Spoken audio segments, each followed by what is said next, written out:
My name is Rob Williams, and as introduced, I'm the Director of Employer Insights for Indeed here in EMEA. And I guess what I want to signpost today in the first 20 minutes is to set the tone for some of the conversations we're going to be having throughout this day, which sounds to me like it's going to be super interesting for all concerned.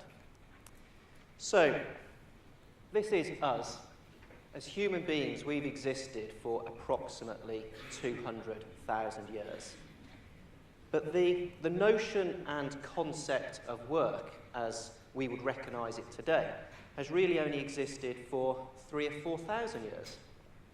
To begin with, we were a hunter-gatherer species, and it was only when we started to move into more social communities with the advent of farming some 10,000 years ago that this concept of work as we know today began to take shape. Now, I don't know about you guys, but the thought of going out onto the plains and hunting and gathering for my family actually sounds like jolly hard work indeed. Exceptionally hard work, in fact. I think I'd be quite rubbish with a spear. But it turns out that anthropologists have discovered that, in actual fact, early man spent some 4 hours on average a day out on the plains hunting and gathering for their loved ones. So what that meant is the remainder of the time was spent in very social communities and interacting on a very human level. And I guess it's against this context I'd like to talk a little bit about the human side of hiring and how that plays into the technologies that we're using today as talent attraction experts. So we're human animals first and workers second. So how do we design work environments and talent attraction processes that thrive on this human connection? Because quite candidly, technology is very much with us today. It impacts all of our lives. If we just think about the technologies we've used since the moment we woke up to actually getting to this point, sitting here listening to me. Technology is a wonderful enabler. We use it in our companies, we use it in our homes. Some of the companies here are pure play technology companies. But technology is also massively changing how people work and defining the careers of individuals.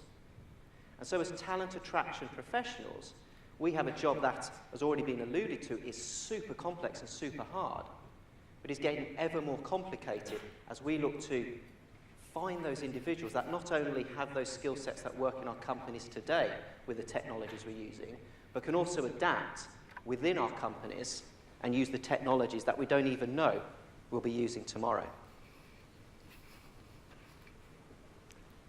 Fortunately, I think technology is also our friend when it comes to finding great talent. And if I think about Indeed and artificial intelligence, we're just starting to really see the benefits of this. And if I take an example of a job search, a candidate comes to the Indeed platform and will type in the what and the where. What do they want to do? Where do they want to do it? And through the use of AI, we are increasingly now serving up relevant job searches, matches for those job seekers to help them identify the next job, the next opportunity, the next company they'd like to work for. So what I'd like to do is to think about the human side of hiring in the context of transformational talent. Those individuals, those top performers that we are looking to attract into our organisation to be successful today and also to drive our businesses forward. And if we think about it, in every field of human endeavour, there are incredible individuals.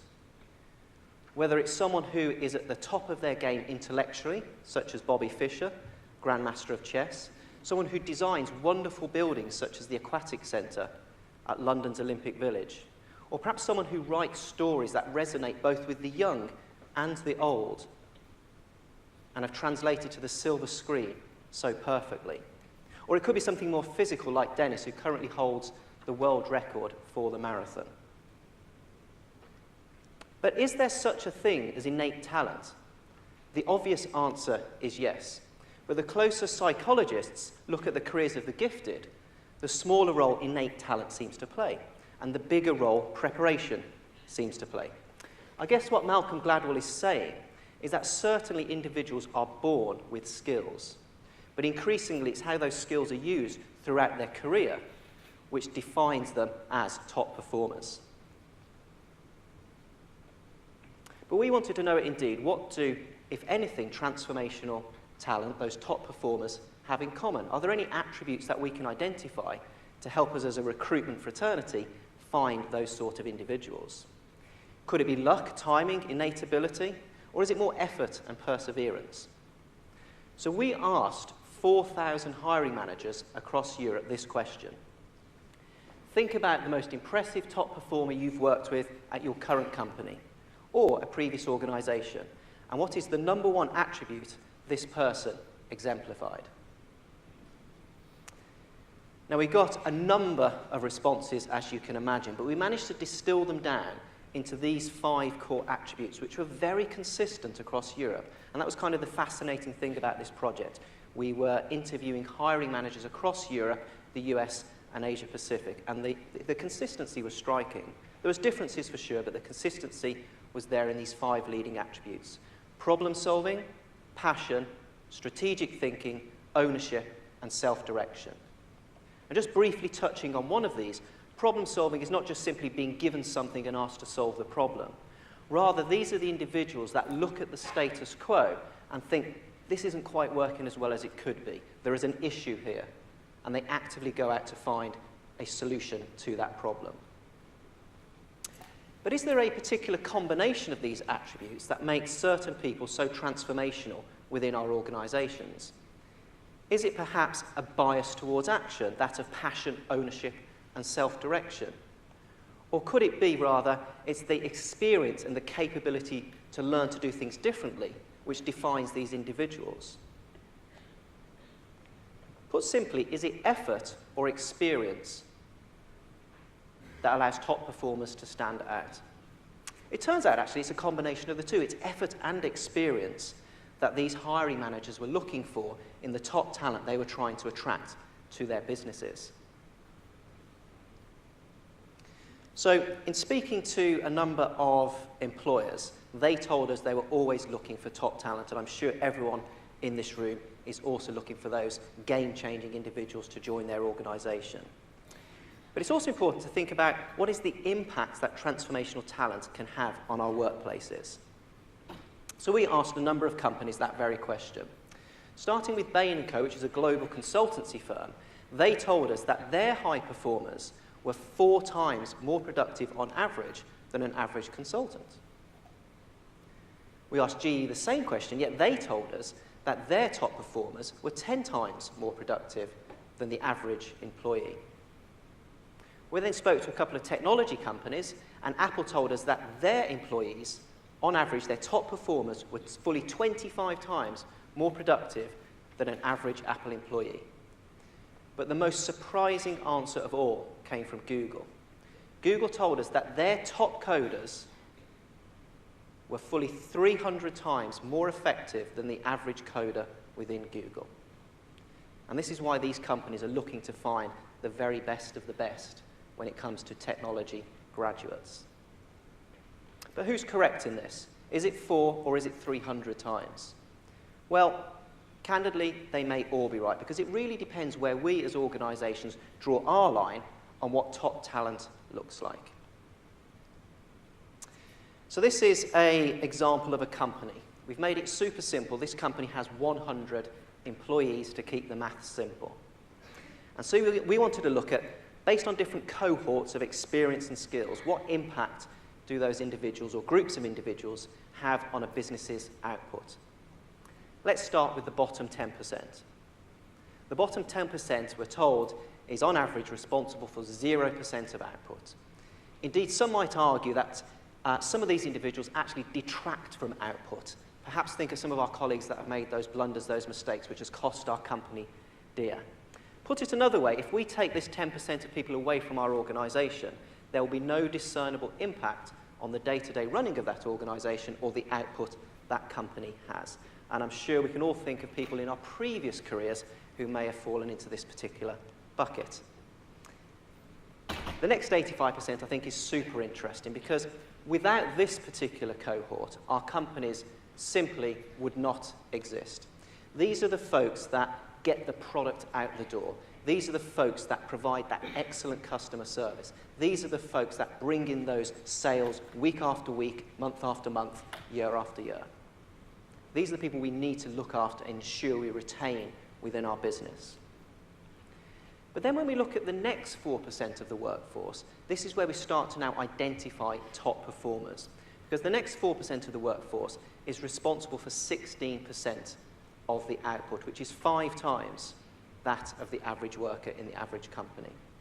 And it's when we get to the top 1% that we see the biggest returns, because these people are responsible for fully 10% of the output and 10 times more productivity than the average worker. So if we agree that these are the type of people that we want to ideally attract into our organisation, as well as the talent that keeps the company ticking over, how can we recruit and build teams overflowing with top talent? So it turns out that most successful top talent recruiting programs are built on 3 very simple ideas. And the first idea is that we need to inspire people to want to work for us. And this is where we need to use a human language to connect with particular job seekers. Make them want to consider our roles and join our company ahead of your talent competitors. So what do I mean by that? Let's take the example of mission and vision. When we interviewed job seekers across Europe, particularly in the UK and Germany, they told us that they would weigh in their decision-making process a company's mission or vision ahead of some other attributes. Whereas in France, company reputation was particularly important. When it comes to pay and benefits, we absolutely need to pay our top performers appropriately. But what's super interesting is when they decide on which job to accept, they actually weigh pay and benefits less than your average worker, and particularly so in the UK. So great companies use mission, vision, purpose and impact to attract transformational talent into their organisations. So let's look at a couple of companies now that are doing this really well. At Apple, do your life's best work here with the whole world watching. They go on to say, the people here at Apple don't just create products, they create the kind of wonder that's revolutionised entire industries. Join Apple and help us leave the world a better place than we found it. Now, this isn't perhaps the terminology, these aren't the words we would use in our companies each and every day. So we need to find the vocabulary that speaks to the people we want to attract into our organisation. But certainly Apple have found that this works for them and helps them get those top performers that are 25% more productive than the average employee. Another great example here from Airbnb. Create a world that inspires human connection. Now, most of us will probably be familiar with Airbnb, and certainly I've used them now for a number of years when I go on vacation. And to begin with, I thought of Airbnb as an opportunity to find perhaps more cost-effective accommodation, or as someone renting out perhaps my spare room every month, an opportunity to make a bit of extra cash. But it turns out that's not really Airbnb's noble purpose. What they're looking to do is actually create human connections. And if any of you have ever stopped in an Airbnb property, that's exactly what happens. Once you've been to one, you then tend to book again because you want to meet the hosts. You want to be able to get to a weekend away and straight away be given the lowdown on what are the best restaurants to go to? How do I get into town? Where's the local bus, the local train? Any top tips? What's the best bar to go to? What's it like to live in Lithuania? You know, these are the reasons people actually use Airbnb, to actually make that human connection. So when they're looking for top talent, they talk about no global movement springs from individuals. It takes an entire team united behind something big. We use hundreds of post-its a week, and we give the best high fives in town. Now again, maybe not the terminology we'd use, but this really does attract the type of people Airbnb want working for their organisation. So the second big idea is that in the internet economy, which we are very firmly in, top talent will find us if we make it easy to find our jobs. And what do I mean by that? So we spoke to a number of job seekers who'd recently changed roles. And we asked them, in the previous 6 months to you joining this new company, what were the activities you engaged in, if any, when looking for a new opportunity? And the answers were quite surprising. Across Europe, approximately 90% of job seekers said they had some kind of positive, affirmative action in looking for their next role, such as subscribing to job alerts or visiting an online job site or using a mobile job search app. And I think it's in this area that we can talk again about how technology can help job seekers in this area. So I'd like to briefly talk about some of the uses of Indeed's AI technology when it comes to helping job seekers find more relevant jobs which we feel they might be interested in. Taking this example here from the US, so we have an office in Stamford. Stamford's just at the coast from New York. And typically the way Indeed works is that based on location, we will look to surface up jobs to job seekers interested in that particular role within a 25-mile radius. Now, I don't know if any of you folks have been to this part of the world, but candidly, you cannot commute from Long Island to Stamford. There's no ferry service. You'd probably have to drive through New York. It'd take you 4 or 5 hours to get there. You'd basically have a cup of coffee, then you'd have to come home again. So it's not going to happen. So we wanted to see if we could use AI to make our searches more relevant for job seekers based on commute times, for example.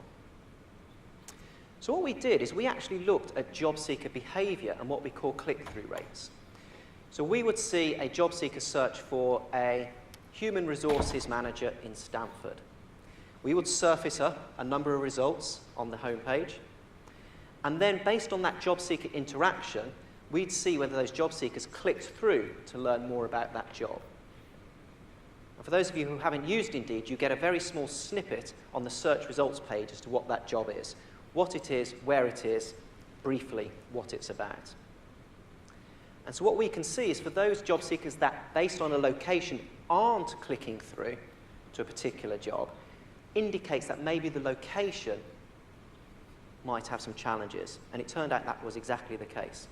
So we were able to identify, based on our AI, this corridor, this sweet spot, this is the I-95, where job seekers felt that their commute into Stamford was reasonable, and this is a type of opportunity and a location they'd be interested in.